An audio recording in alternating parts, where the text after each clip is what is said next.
Ça vous plairait de diminuer le niveau de frustration dans votre vie? Cette question et bien d'autres seront abordées dans Jouir de la vie de tous les jours.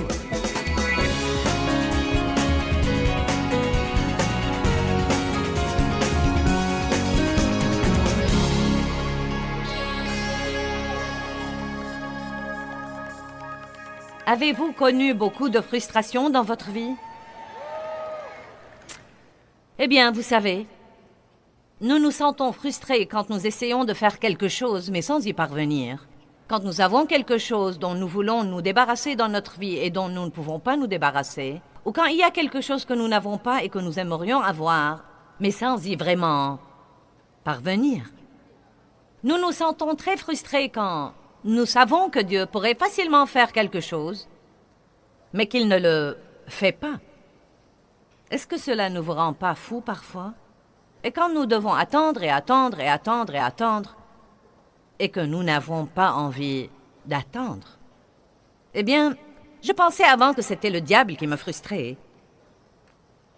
Jusqu'au moment où j'ai trouvé un passage dans 1 Pierre 5 qui dit que Dieu lui-même nous résiste, nous frustre et nous fait obstacle quand nous essayons de faire les choses nous-mêmes dans une attitude fière et hautaine, au lieu de nous humilier et de demander son aide et son support. Donc, pendant les années où j'essayais de changer, j'étais frustrée parce que c'était moi qui essayais. Je ne demandais vraiment pas à Dieu de le faire. Et les années où j'ai essayé de changer mon mari. Y a-t-il des femmes ici qui n'ont jamais essayé de changer leur mari? Et des hommes qui ont essayé de changer leur femme? Et des... Maintenant, minute frère, vous avez l'air surexcité. Ou quelqu'un qui a essayé de changer un de ses enfants ou d'amener un de ses amis à se comporter de façon différente ou de changer quelque chose, ou quelqu'un qui a essayé d'agrandir son ministère. Vous savez que vous êtes appelé au ministère et vous pensez qu'il est censé être grand, mais tout reste petit. Et si nous avons des gens frustrés comme ça, et si vous avez cette promotion au travail que vous savez que vous méritez, vous savez, il y a toujours quelque chose qui peut nous exaspérer et nous frustrer. Pas seulement les choses comme ça, mais même les petites circonstances de tous les jours. Je me surprends parfois à dire « Eh bien, ça m'exaspère. Eh bien, ça m'exaspère. » Et vous savez, Jésus n'est pas mort pour que nous soyons frustrés et exaspérés. Il est mort pour que nous ayons la paix qui surpasse toute intelligence et la joie indicible. Et je suis le genre de personne qui, si je n'ai pas ce que je suis censé avoir, je suis prête à cerner le problème. Et j'entends dire par là « Bon, si je n'ai pas ce que je suis censé avoir, pourquoi donc ne l'ai-je pas ?» Et je commence à penser aux différentes choses qui peuvent être les racines du problème dans ma vie pour que je puisse jouir du bon fruit que Dieu veut que j'aie. Et donc, tout au long des années, une des choses que Dieu m'a apprises était la grâce de Dieu. Je sais que nous entendons parler très souvent de la grâce en ce qui concerne le salut, mais Dieu veut non seulement que nous soyons sauvés par la grâce, il veut que nous apprenions à vivre par la grâce. Et je crois qu'il nous donne la grâce quelles que soient nos circonstances dans la vie. J'ai dit hier soir que tout ce que Dieu vous donne à faire, vous pouvez le faire, mais vous ne pouvez pas le faire par les présomptions ou les suppositions, ou parce que vous avez reçu une bonne éducation, ou que vous êtes quelqu'un d'intelligent et cool. Vous devez le faire en vous appuyant sur Dieu. Non, mais littéralement, comme si vous étiez une personne désespérée. « Dieu, j'ai besoin de toi, je ne peux pas faire ça sans toi, tu dois m'aider. » Passez du temps avec lui, attendez dans sa présence. Demeurez en lui. Dites-lui que vous savez que sans lui, vous ne pouvez rien faire. J'ai dit hier soir que j'allais à l'église et que j'entendais des sermons et que j'avais besoin de ces sermons. Et effectivement, je me disais, c'est mon cas, j'ai un problème avec ça. Et puis je rentrais à la maison et j'essayais de changer et je me sentais frustrée. Et plus j'essayais de changer, plus ça empirait. Et je ne comprenais pas. Et je pensais, mais j'essaye. J'essaye vraiment. Êtes-vous jamais passé par là? Je ne comprenais pas. J'essaye. J'essaye. Mais vous voyez, je devais changer mes efforts en confiance. Maintenant, je ne dis pas de ne pas faire d'efforts. La Bible nous dit de faire des efforts, de prendre les promesses de Dieu et d'y ajouter la diligence et d'y ajouter les efforts. Mais croyez-moi, tout effort qui est en dehors du Saint-Esprit est un effort inutile et gaspillé. Si le Seigneur ne bâtit la maison, ceux qui la bâtissent y travaillent en vain. Le Seigneur participera avec nous et travaillera avec nous. Mais dès que nous essayons de nous détacher et de le tenir à l'écart, nous commençons à être frustrés. car Dieu lui-même entrave et empêche notre victoire parce qu'il dit « Vous ne le ferez pas sans moi ». Il y a une chose que Dieu ne donnera pas à un autre, et c'est sa gloire. Donc la grâce est non seulement la puissance pour nous sauver, mais encore la puissance dont nous avons besoin pour tout ce que nous faisons. La Bible ne dit pas que nous pouvons seulement avoir la grâce, mais encore plus de grâce. Grâce, grâce et plus de grâce. Donc j'ai trouvé que chaque fois que j'étais frustrée parce que j'essayais de faire les choses moi-même au lieu de faire confiance à Dieu. Quand vous faites confiance à Dieu, vous entrez dans son repos. Tous ceux qui croient entrent dans le repos de Dieu. Donc ce soir, nous allons parler de deux aspects de la grâce. Nous allons parler de recevoir la grâce, mais nous allons aussi parler de donner la grâce à tous les gens. Notre Dieu est un Dieu miséricordieux et un Dieu d'amour, lent à la colère et riche en bonté. C'est ce que dit la parole. Et ce qui apporte finalement la guérison dans notre vie, c'est que Dieu ne renonce pas à nous, mais il reste avec nous, et il reste avec nous, et il reste avec nous, et il nous pardonne, et il nous pardonne, et il nous pardonne. Et petit à petit, petit à petit, petit à petit, ça a l'air de prendre longtemps, mais petit à petit, de gloire en gloire, nous nous améliorons un petit peu, et encore un petit peu, et encore un petit peu. Eh bien, tout ce que Dieu nous donne, il s'attend à ce que nous le donnions aux autres. J'ai une nouvelle expression que Dieu m'a mise au cœur. Elle n'est pas très difficile, mais elle est juste. À vous et à travers vous. Dieu n'a aucun intérêt à vous donner quelque chose si vous ne le passez pas aux autres. Car si Dieu vous donne cette chose et que vous gardez cette chose pour vous-même, vous devenez de plus en plus égoïste et égocentrique. Mais si Dieu sait qu'il peut faire passer quelque chose à travers vous, il sera alors très heureux de vous le donner. Donc, quand vous apprenez à recevoir la grâce et la miséricorde et le pardon de Dieu et que vous êtes disposé à le faire passer aux autres à travers vous, vous gardez ce canal ouvert et vous pouvez commencer à mener une vie supérieure à tout ce que vous avez vécu auparavant, que vous en serez stupéfait. Mais savez-vous combien de chrétiens fâchés nous avons au monde qui ne sont pas prêts de pardonner à quiconque pour quoi que ce soit? Et ils trouvent toutes sortes d'excuses et nous reviendrons sur ce point dans un moment. Nous allons d'abord à Éphésiens chapitre 4. Nous allons voir ensemble quelques passages bibliques qui parlent de la grâce. Ce n'est peut-être pas votre cas, mais Dieu me parle régulièrement de ma bouche. Ça ne vous ennuie vraiment pas si je vous dis 2 mots sur votre bouche? Si vous n'en avez pas besoin, gardez-les pour plus tard, mais il y a de grandes chances que vous en ayez besoin. Éphésiens 4:29 dit qu'aucun langage grossier ou polluant et qu'aucune parole mauvaise ou malsaine ou sans valeur ne sorte de votre bouche, mais quelques bonnes paroles et bons propos propres à l'édification spirituelle des autres, selon le besoin et l'occasion, afin qu'elles bénissent et communiquent une grâce, la grâce de Dieu, à ceux qui en ont besoin. Nous pouvons aussi dire, afin qu'elles donnent la force à ceux qui en ont besoin. Maintenant, prenons juste une situation pratique de tous les jours. Dans nos relations avec les autres, nous voyons très facilement ce qui ne va pas chez eux et nous voyons ce qu'ils devaient changer, n'est-ce pas? Qui n'a aucun problème à voir ce qui ne va pas chez les autres? Allez, vous vous asseyez là-bas et vous faites les spirituels, n'est-ce pas? Non, mais vous pouvez regarder quelqu'un de la tête aux pieds et l'écouter seulement quelques minutes et décider déjà qu'il n'a pas besoin de ce genre de voiture et que vous n'aimez pas ses cheveux et que vous n'aimez pas la marque de ses habits et que vous n'aimez pas son attitude et qu'il mange trop et qu'il a besoin de ceci et de cela et de quelque chose d'autre. Et la moitié du temps, vous ne savez même pas encore son nom. Et vous avez décidé tout ça. Donc, laissez-moi vous dire une chose. Un des plus grands problèmes dans les relations, écoutez-moi, un des plus grands problèmes dans les relations, c'est l'abondance des critiques et le manque d'édification. Certains d'entre vous ont des problèmes dans leur mariage et vous pourriez redresser la situation en moins d'1 mois si vous arrêtez d'exagérer le négatif et commencez à chercher le positif. Si vous pouvez juste vous engager pour 30 jours à vous abstenir de toute critique et à garder le silence là-dessus, à prier là-dessus si vous pensez que ça a besoin de prière, et à laisser Dieu seul s'occuper des gens. Mais chargez-vous de les aider et de les édifier. Chaque fois que vous voyez quelque chose et que vous pensez que vous pourriez le critiquer, trouvez quelque chose d'autre que vous pourriez louer. Et au lieu de prononcer la critique, faites le compliment. Et voilà ce que Dieu me montre de plus en plus.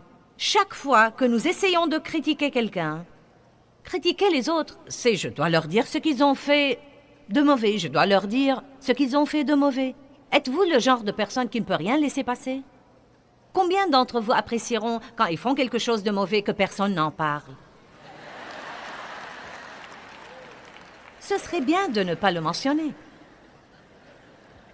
Vous savez, tous ceux qui sont mariés et qui se retrouvent tout le temps ensemble ou tout le temps avec leurs enfants, vous savez, nous avons tous nos petites habitudes. Nous remarquons celles des autres, mais non pas les nôtres. Et je dois faire monter Dave ici pour découvrir ce que sont les miennes, car, vous savez, je suis inconsciente des miennes. Mais vous savez, évidemment, je sais ce que sont les siennes quand il laisse souvent la lumière allumée dans son placard. Ou quand il se lève de la table et ne remet pas sa chaise à sa place. Il la laisse telle qu'elle. Il m'est facile de dire « Tu n'as pas remis la chaise à sa place, encore une fois. Tu n'as pas éteint la lumière dans ton placard. Nanana, nanana. » Vous savez, vous devez juste le dire. Après tout, vous voulez vraiment le dire parce que vous craignez que si vous ne le dites pas, ça se répétera.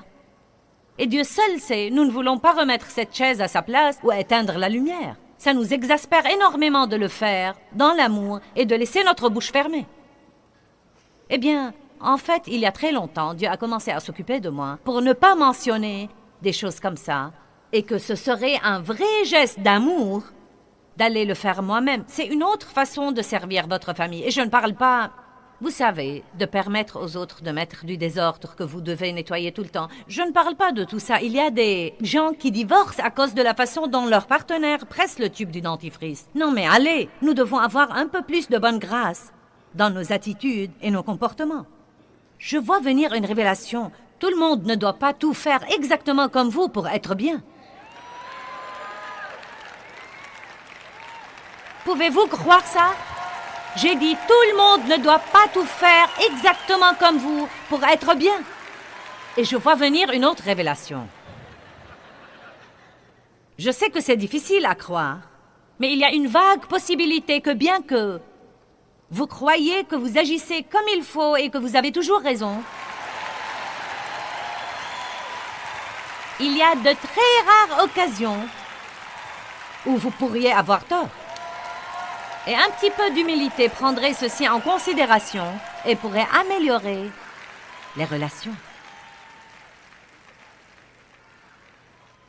Soyez disposés, même pour 30 jours, à vous abstenir des critiques et des plaintes et de mentionner ouvertement toutes les petites choses embêtantes et agaçantes que font les autres. Et au lieu de cela, car ça ne suffit pas de perdre les mauvaises habitudes, nous devons prendre de bonnes habitudes. Vous m'entendez?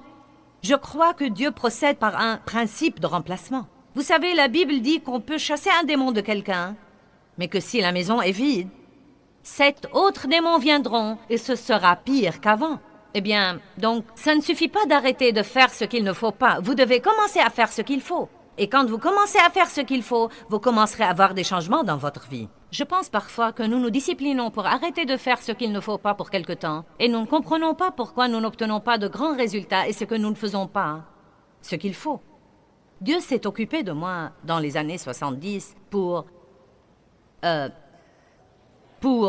pas être négative, car j'ai grandi dans une maison très négative. Et on m'a apprise à être négative. On me disait, ne t'attends pas à ce que quelque chose de bien t'arrive pour que tu ne sois pas vexé quand ça n'arrive pas. Tu ne peux pas faire confiance à personne, donc évite tout le monde en tout cas. Eh bien mince alors, j'avais une mauvaise attitude qui ne me quittait pas. Puis j'ai commencé à voir dans la parole que ce n'était pas ce que Dieu voulait. Et il a commencé à me montrer que ça diffusait un tas de mauvais trucs dans ma vie et que je devais cesser d'être négative. J'ai fait de gros efforts et j'ai cru que je m'améliorais. Je ne disais presque plus de trucs négatifs.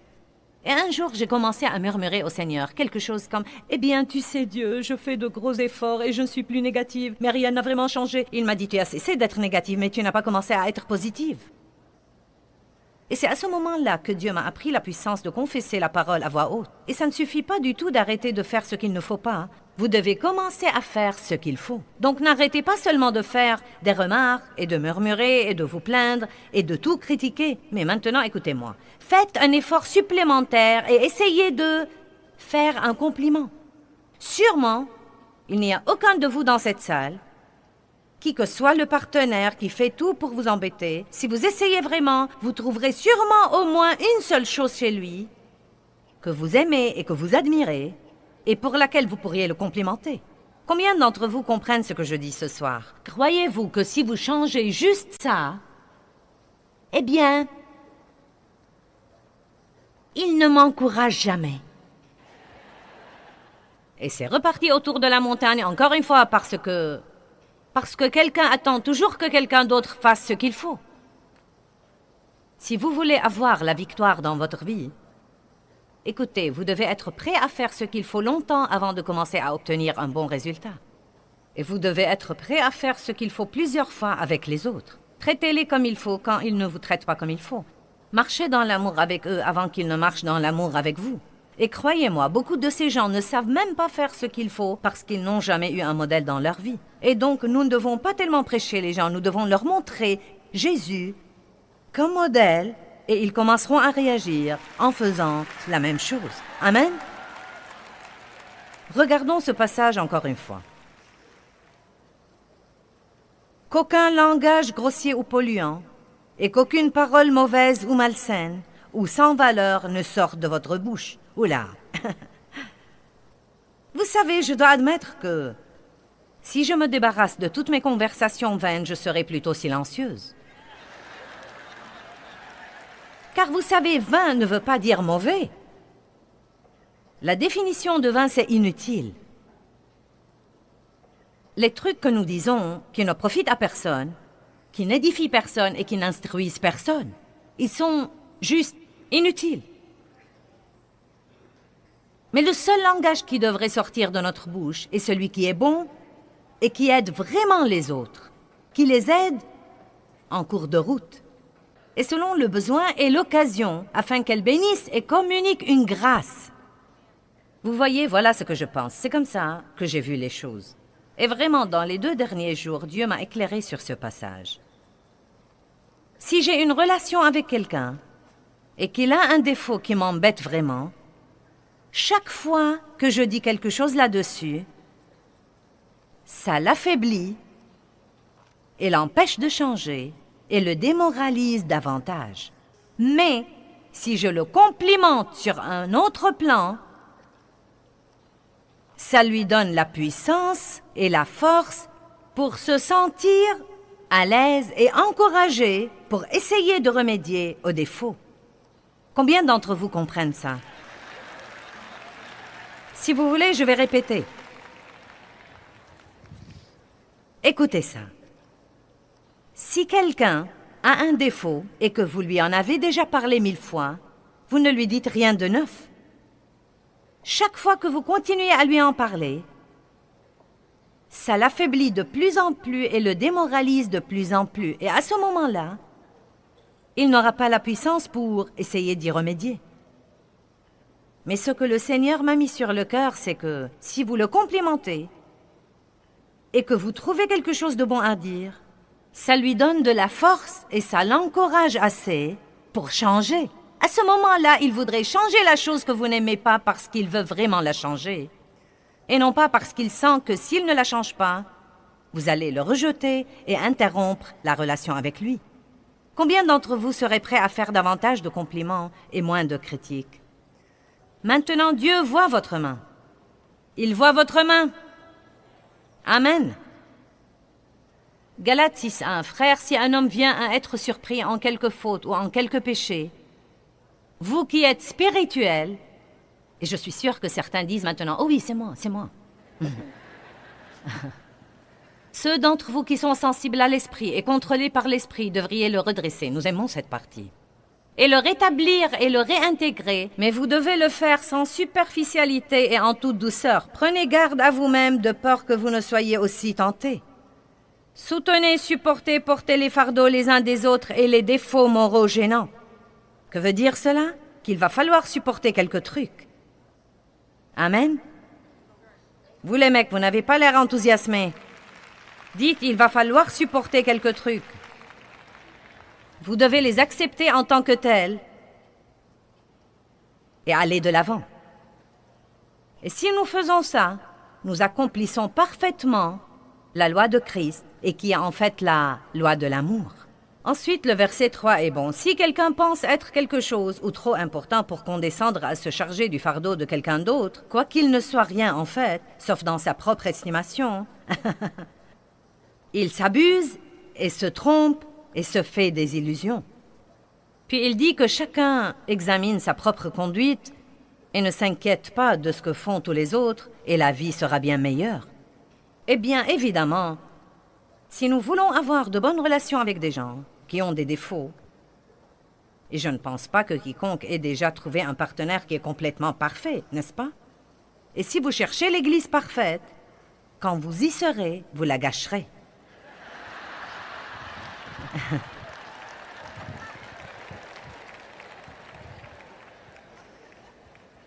Ce que je dis est vrai en fait. Une dame est venue voir un homme qui a été mon pasteur pour très longtemps dans notre église. Elle lui a dit, « Pasteur, je me marie la semaine prochaine pour la 7e fois et je veux que tu pries pour que cet homme soit gentil et me traite bien. » Il a dit, « Maintenant, minute, c'est ton 7e mari. As-tu jamais pensé que tu es le dénominateur commun dans tous ces mariages et que peut-être tu as des choses dans ta vie qui doivent être changées. Donc il n'y a pas de situation parfaite. Il n'y a pas de travail parfait. Il n'y a pas d'église parfaite. Il n'y a pas d'enfant parfait ou d'époux parfait ou de voisin parfait. Si vous voulez avoir des relations avec les gens qui vous entourent et si vous voulez vivre heureux sans être frustré tout le temps, il va falloir que vous appreniez à vraiment bien pardonner. Et il va falloir que vous appreniez à pardonner rapidement et fréquemment. À dire vrai, si vous voulez vivre sans offense et sans conflit et sans amertume et sans ressentiment, vous devriez peut-être pardonner plusieurs fois tous les jours parce que vous avez de nombreuses occasions d'être vexé. Et vous savez, ce sujet me préoccupe vraiment.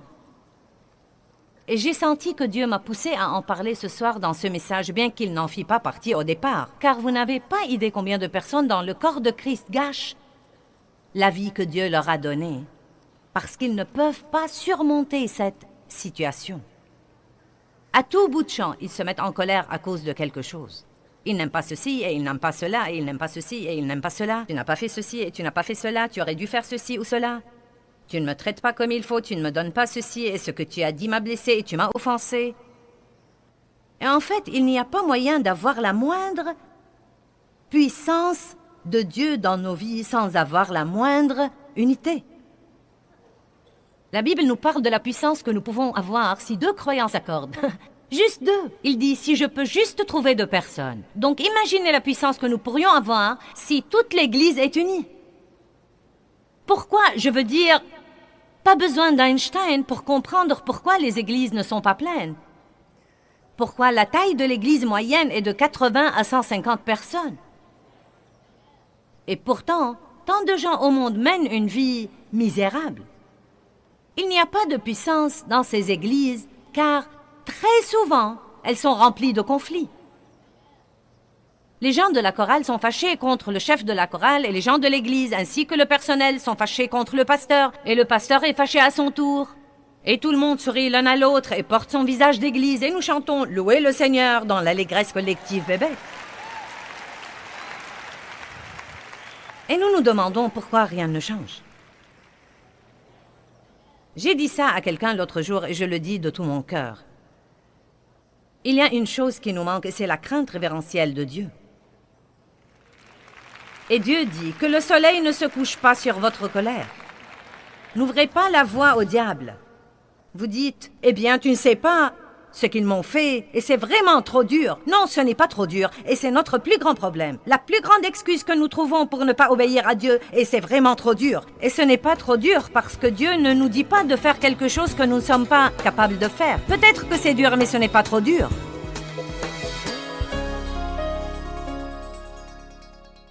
Eh bien, mes amis, la grâce de Dieu est sans aucun doute un don de Dieu gratuit et puissant, que tout croyant dans le corps de Christ peut recevoir pour tous les aspects de sa vie.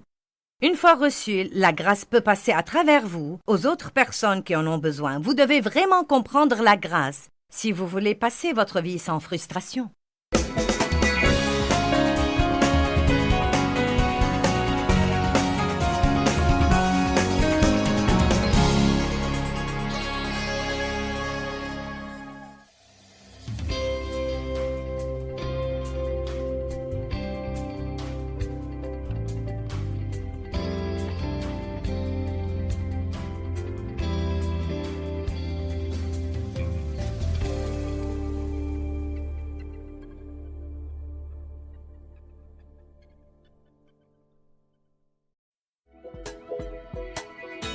Aujourd'hui, dans Jouir de la vie de tous les jours, vous allez découvrir comment apprendre à ne pas vivre tout le temps en plein chagrin et à profiter de plus de paix. Restez donc à l'écoute pour l'émission d'aujourd'hui.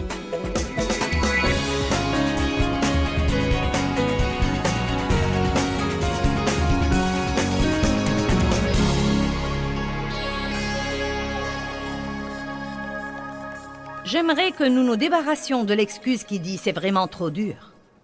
Je crois qu'il nous est impossible de comprendre combien de choses nous gâchons dans nos vies parce que nous nous sommes complètement convaincus que c'est vraiment trop dur et que nous n'y pouvons rien.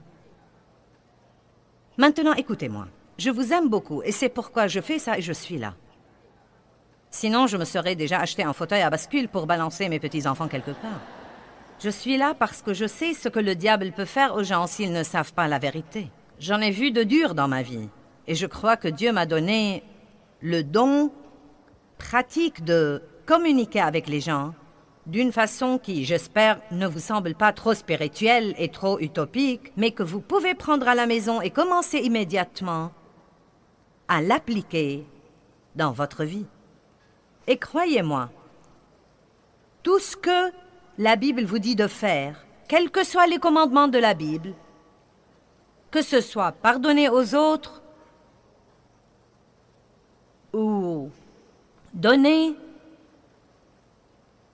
ou espérer en Dieu ou quoi que ce soit, tout ce que la parole vous dit de faire, vous pouvez le faire. Nous aimons parler de Philippiens 4,13 et le citer. Citons-le donc dans cette situation. « Je peux tout faire ». Nous l'utilisons non seulement quand nous voulons bâtir un ministère mondial. Oui, je peux faire ça, je veux marcher sur la mer, je veux être un homme ou une femme de foi. Mais encore, quand nous avons envie d'assommer quelqu'un,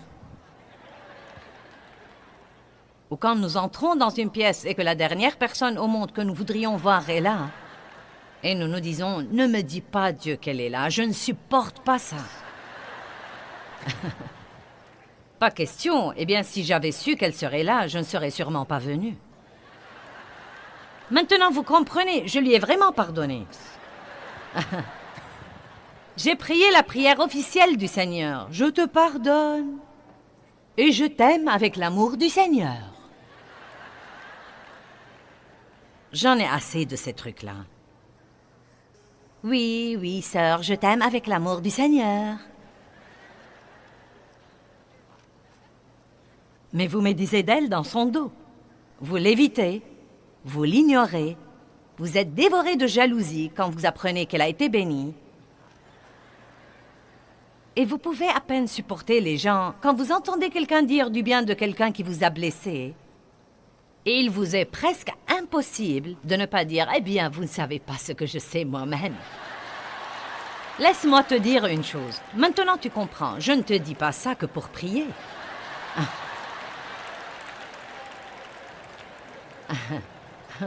Non, mais vraiment.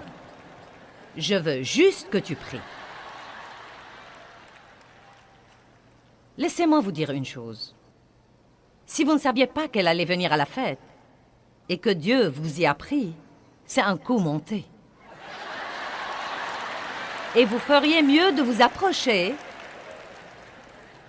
et vous feriez mieux de lui parler, et vous feriez mieux de dire « Dieu, je vais faire ça, et je vais le faire pour toi, parce que je ne veux pas mordre à l'hameçon du diable, et vivre malheureuse, et vivre fâchée et vexée pour quelque chose que je ne peux pas changer. » Pourquoi vivre malheureuse pendant que la personne qui vous a fait du mal s'amuse bien quelque part et se fiche pas mal de votre malheur? Tout ce que vous faites maintenant, c'est que vous jouez son jeu. Avez-vous jamais remarqué comment les gens viennent parfois gâcher votre vie puis reprennent la leur tout simplement? Et vous êtes égaré quelque part comme une épave de train, vous savez. Vous devez prendre une décision. Tu ne vas pas me faire ça. Tu ne vas pas me faire ça. C'est clair? Jésus-Christ m'a racheté. Oui, il m'a racheté de l'abîme et je ne vais pas y vivre, ni pour toi, ni pour qui que ce soit. Amen.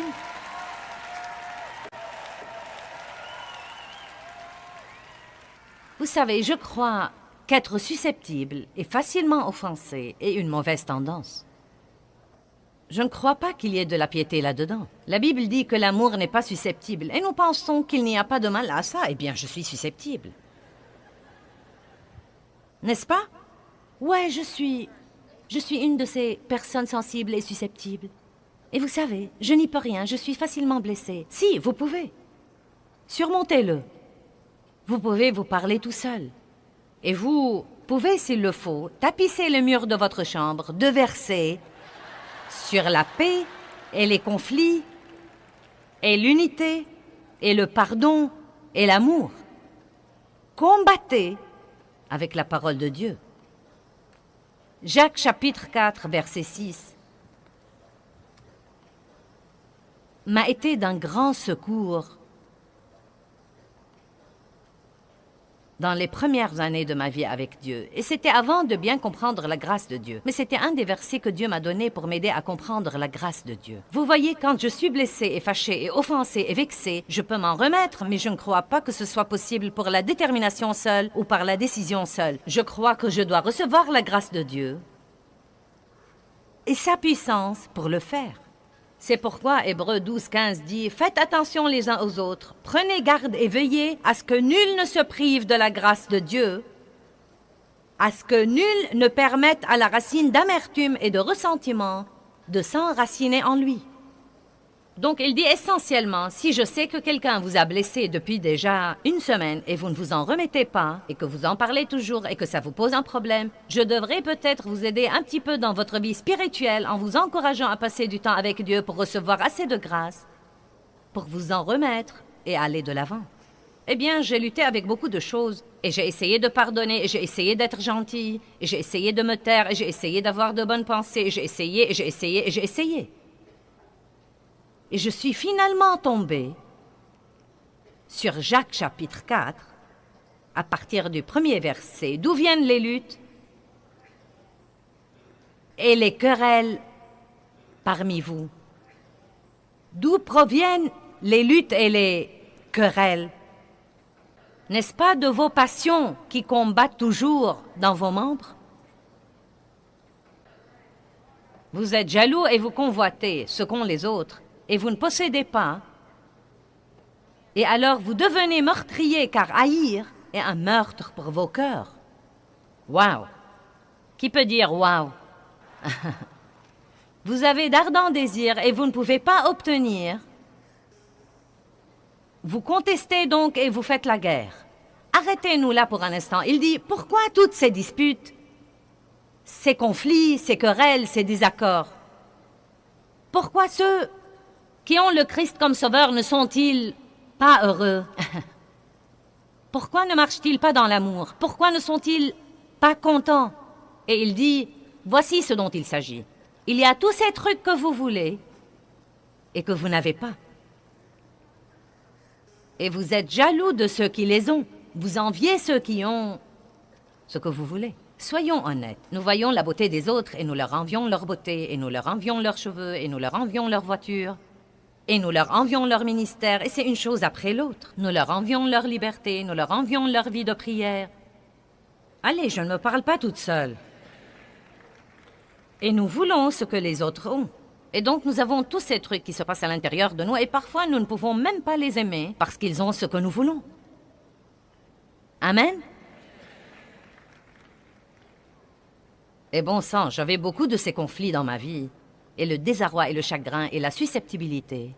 Et écoutez ce qu'il dit, vous n'avez pas parce que vous ne demandez pas. Pourquoi avons-nous beaucoup de conflits? Car nous voulons faire que les choses se produisent au lieu de les demander à Dieu et de lui faire confiance comme quoi si c'est bon pour nous, il ne le fera. Et s'il ne le fait pas, ce n'est pas qu'il refuse de le faire, mais qu'il a quelque chose de mieux et que nous ne sommes pas encore assez sensés pour savoir le demander. C'est incroyable ce qui arrive avec beaucoup plus de confiance et un peu moins d'effort. Puis il dit là, et c'est plutôt long et détaillé et je ne veux pas prendre trop de temps, mais il dit que vous ressemblez plutôt à des femmes infidèles. Vous avez une grande relation avec le monde et vous ne passez pas assez de temps avec Dieu. Et il dit que c'est une mauvaise tendance. Puis dans le verset 6, et ce verset a changé ma vie, mais il nous donne une plus grande grâce. La puissance du Saint-Esprit. La puissance du Saint-Esprit. C'est quoi la grâce? C'est la puissance du Saint-Esprit qui nous aide à vaincre complètement cette mauvaise tendance et toutes les autres tendances. Parce que Dieu résiste aux orgueilleux, mais il donne la grâce aux humbles.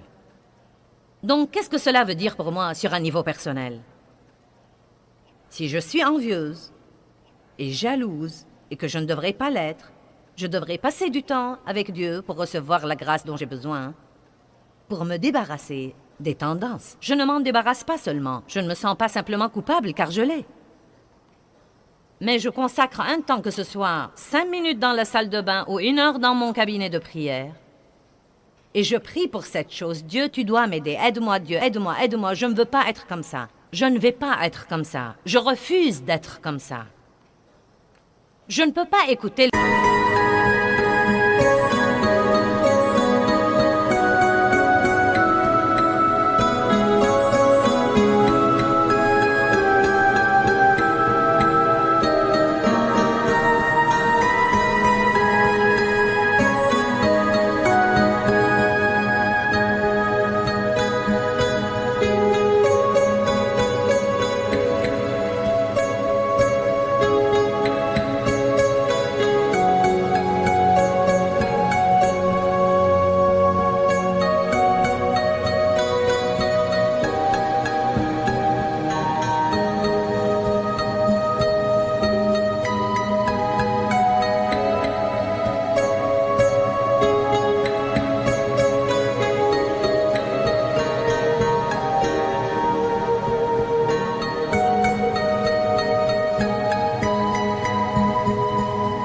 mensonges du diable. Eh bien, c'est vraiment trop dur, et ce n'est pas bien, et ce n'est pas juste, et vous ne comprenez pas, et je n'y peux rien, je suis une personne susceptible.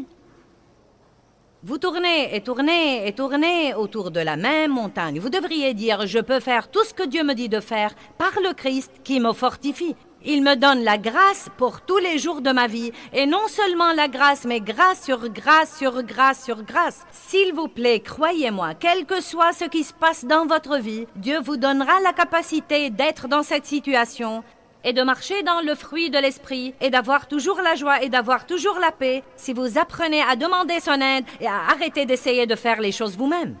Mais tombez à ses pieds et dites, Dieu, tu dois m'aider. Tu dois m'aider, tu dois m'aider, tu dois m'aider. Je ne sais pas pourquoi en particulier. Eh bien non, mais je sais pourquoi. Vous visitez quelques endroits et vous sentez une opposition spirituelle différente de celle que vous sentez ailleurs.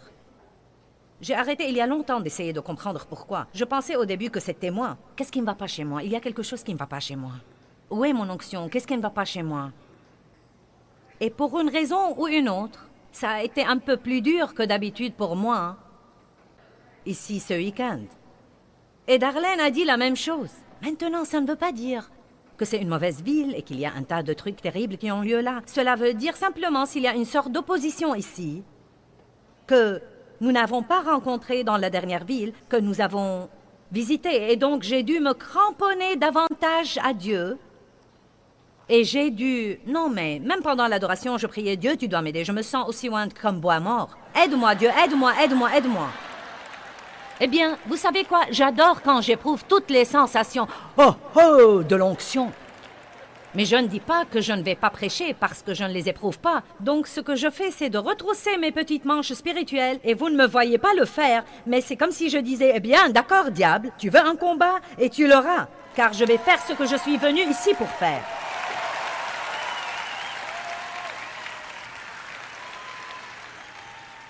Et j'ai fait ça assez longtemps. Et vous savez, Darlene et moi avons déjà assez voyagé ensemble. Non, mais ça se voit quand elle le fait. C'est comme, d'accord, tu veux une bataille? Allons-y. Et vous priez encore plus fort. Et vous allez tous avoir des jours comme ça dans votre vie. Et laissez-moi vous dire ce qui arrive. En un temps pareil, je suis un peu plus susceptible. C'est plus facile de blesser mes sentiments. Donc le diable lance cette petite chose contre moi pour faire empirer les choses. Et vous savez, peut-être qu'il y a quelque chose que quelqu'un fait parfois et qui vous embête et qu'il n'a pas fait depuis 10 ans et il le fera aujourd'hui, car aujourd'hui est le jour où vous ne le voulez pas. Et vous devez vous rendre compte que vous devez dire en ces jours-là, Dieu, tu dois m'aider, tu dois m'aider, tu dois m'aider, tu dois m'aider. Vous devez prier un peu plus, passer un peu plus de temps tout seul. Mais ce que vous ne pouvez pas faire, c'est de laisser le diable triompher et de le laisser faire à son idée. Vous savez pourquoi? Car si vous ne gagnez pas votre bataille maintenant, vous y serez confronté jour après jour après jour. Et quand le diable se rend compte que vous n'allez pas abandonner, il ira embêter quelqu'un d'autre qu'il espère vaincre. Allez, est-ce que quelqu'un a un peu de détermination sainte ce soir pour faire ce que Dieu veut qu'il fasse de la façon dont Dieu veut qu'il le fasse? Que tout le monde dise, je ne vais pas vivre en colère. Je refuse de vivre en colère.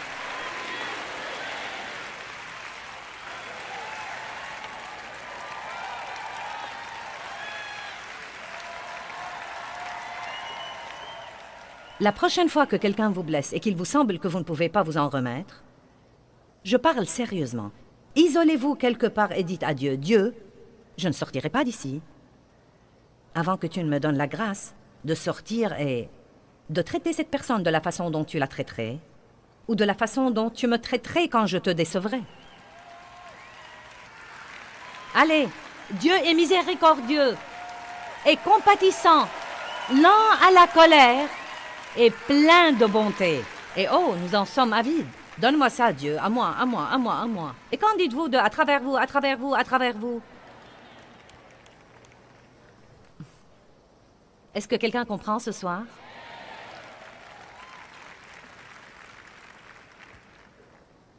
J'aimerais aller à Deutéronome 30 parce que si je ne vous le montre pas, vous n'aurez pas l'effet que j'aimerais que vous ayez. Je me suis servi de l'excuse « c'est trop dur pour tant d'années ». En fait, je ne sais pas si vous le savez ou pas, mais c'est une des plus grandes excuses des gens. C'est vraiment trop dur. S'il y a parmi nous un leader spirituel et que vous avez parlé aux gens qui vous demandent conseil, vous savez que c'est l'une des premières et des plus grandes choses qu'ils disent. C'est vraiment trop dur. Je sais que je devrais leur pardonner, mais c'est trop dur. Je ne devrais pas avoir ce sentiment, mais c'est vraiment trop dur. Ne dites plus jamais ça, dites « je peux faire tout ce que je dois faire par le Christ ». Je peux faire ça. Je peux faire ça par le Christ qui me fortifie. Deutéronome 30, verset 11. « Car ce commandement que je te commande aujourd'hui n'est pas trop dur pour toi. » Eh bien, cela détruit cette excuse, n'est-ce pas? Car maintenant j'ai la parole de Dieu à l'appui. Vous voyez? Car ce commandement que je te commande aujourd'hui n'est point au-dessus de tes forces et hors de ta portée. Ce n'est pas un secret dans les cieux pour que tu dises « Qui montera dans les cieux et le prendra pour nous ?» Et il n'est pas au-delà de la mer pour que tu dises « Qui passera pour nous au-delà de la mer et le prendra pour nous afin que nous l'entendions et le pratiquions ?» La réponse est dans le verset 14. Mais la parole est très près de toi, dans ta bouche et dans ta pensée et dans ton cœur. Pourquoi? Pour que tu la mettes en pratique. Pour que tu la mettes en pratique. Comment pouvez-vous faire ce que Dieu vous demande de faire? Non pas en trouvant des excuses et en disant « je ne peux pas », ni en étant mené par vos sentiments et vos émotions, mais en gardant votre cœur rempli de la parole, et en gardant votre bouche remplie de la parole, et en gardant votre pensée remplie de la parole, parce que la parole de Dieu, maintenant écoutez-moi, la parole de Dieu a une puissance inhérente à elle qui vous permet de faire tout ce que Dieu vous demande de faire si vous comptez sur la parole et non pas sur vous-même. Tout ce dont vous avez besoin est dans la parole. Vous ne marcherez pas dans la victoire juste en visitant l'église. Vous ne marcherez pas dans la victoire juste en écoutant quelques CD de temps en temps. Vous pouvez avoir tous les cantiques que Darlene a jamais enregistrés. Mais cela ne vous fera pas marcher dans la victoire. Vous pouvez écouter mes sermons. Mais ce qui vous aidera à marcher dans la victoire, c'est quand vous commencez à combattre le diable avec les mots de votre bouche, quand vous commencez à prononcer la parole à haute voix, comme a fait Jésus. Luc 4. Jésus fut conduit par l'Esprit dans le désert où il fut tenté par le diable pendant 40 jours. Et lorsqu'ils furent accomplis, quand Jésus avait faim et il était fatigué et à bout de force, c'était un de ces jours comme les jours dont je vous ai parlé. Le diable l'a tenté. Il n'est pas bête, il choisit son temps. J'ai lu quelque chose de très intéressant cette semaine. Et j'ai trouvé que c'était très bon. Vous savez, nous avons un vrai problème aujourd'hui avec les gens. En fait, personne ne tolère la solitude. Les gens veulent être occupés et faire quelque chose et avoir un genre de bruit tout le temps, la télé, la radio, les bandes, la musique, ceci, cela, quelque chose d'autre. Mais nous avons besoin de solitude. Nous avons besoin de tous ces autres trucs, mais nous avons également besoin de solitude, de calme et d'être seuls. Nous avons besoin de tout éteindre et de permettre à l'Esprit de Dieu de nous toucher. Et je n'ai pas encore lu assez à ce sujet pour en parler intelligemment, mais c'était juste une partie d'un livre que je lis. J'ai trouvé que c'était très bon. Il dit, quand les gens se calment et qu'ils n'ont rien à faire. Maintenant, ce sont des gens qui ne connaissent pas la parole et dont la pensée n'a pas été renouvelée ou qui n'agissent pas en conséquence. Il dit, quand l'esprit de quelqu'un n'est pas occupé avec quelque chose d'autre, la première chose qu'il commence à faire, c'est de penser à tout ce qui ne va pas, à tout ce qu'il n'aime pas, comment il a été maltraité, à quel point il est malheureux, et il commence juste à se sentir pire et pire et pire, et peut même être déprimé et avoir toutes sortes d'étranges pensées. Et c'est pourquoi, parfois, si quelqu'un est déprimé, nous lui disons « Sors de la maison et va faire quelque chose ». C'est incroyable ce que vous pouvez être de mauvaise humeur, et tout d'un coup, vous allez quelque part, et vous savez, vous redevenez comme un petit campeur heureux. C'est tout ici, dans la tête. C'est ce que nous font nos pensées. Ce n'est pas étonnant que la Bible dise de méditer la parole de Dieu jour et nuit. Cela ne veut pas dire que vous ne pouvez pas penser à autre chose, mais que vous devez passer du temps à méditer la parole et à tourner et retourner ces versets dans votre esprit. Si vous êtes une personne susceptible, ne dites pas 400 fois par semaine « je suis susceptible ».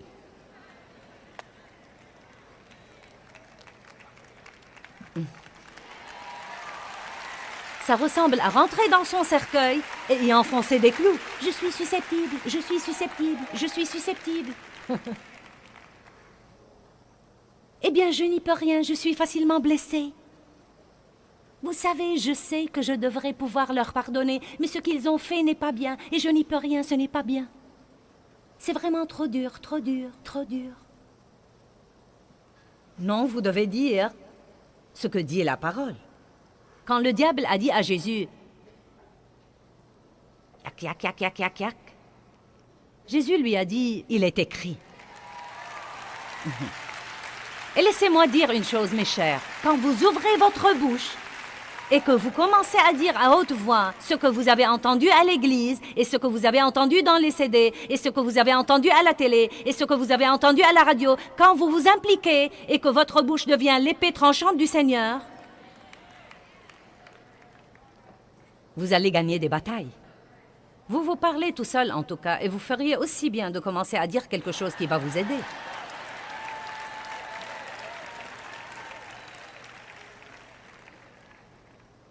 Eh bien, je ne comprends pas la méditation, je ne sais pas si je peux faire ça. Eh bien, savez-vous vous inquiéter? C'est de la méditation. Quand vous vous inquiétez, vous méditez sur le négatif. Et vous savez, nous craignons la méditation parce que nous entendons dire qu'elle est liée aux religions de l'Est et au Nouvel Âge. Vous savez, quelqu'un m'a posé une question. Dernièrement, nous recevons ces petites questions demandées à Joyce auxquelles je réponds. Et l'une d'elles était, vous savez, et la méditation alors? Certains disent de la pratiquer, d'autres disent de s'en éloigner. J'en ai plutôt peur. Que dit la Bible à ce propos? Eh bien, elle nous dit de la pratiquer. Josué 1,8 dit « Médite la parole de Dieu jour et nuit pour agir fidèlement selon tout ce qui y est écrit. »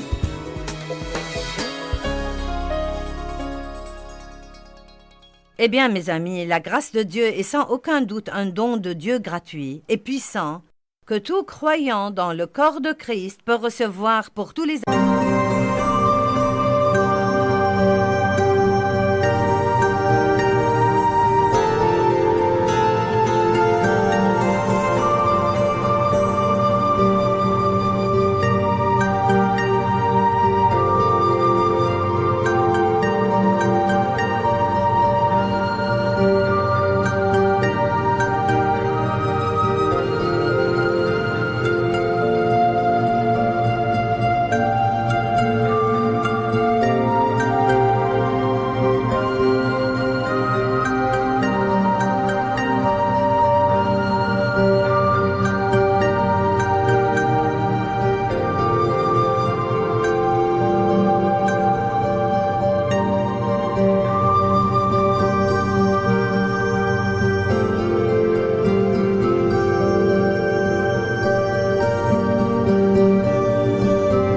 aspects de sa vie.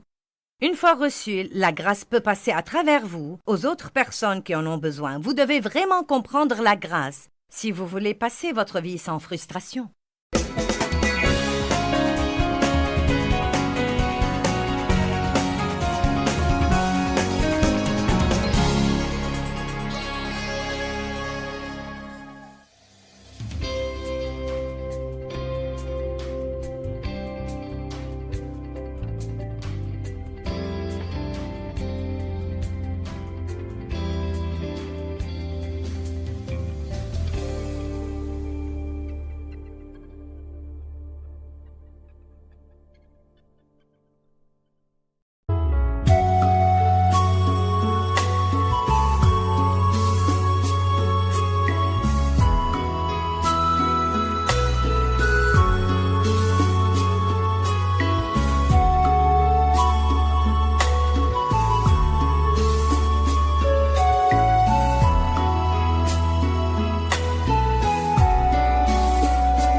khắp phương trời vẫn nhớ tới quê hương.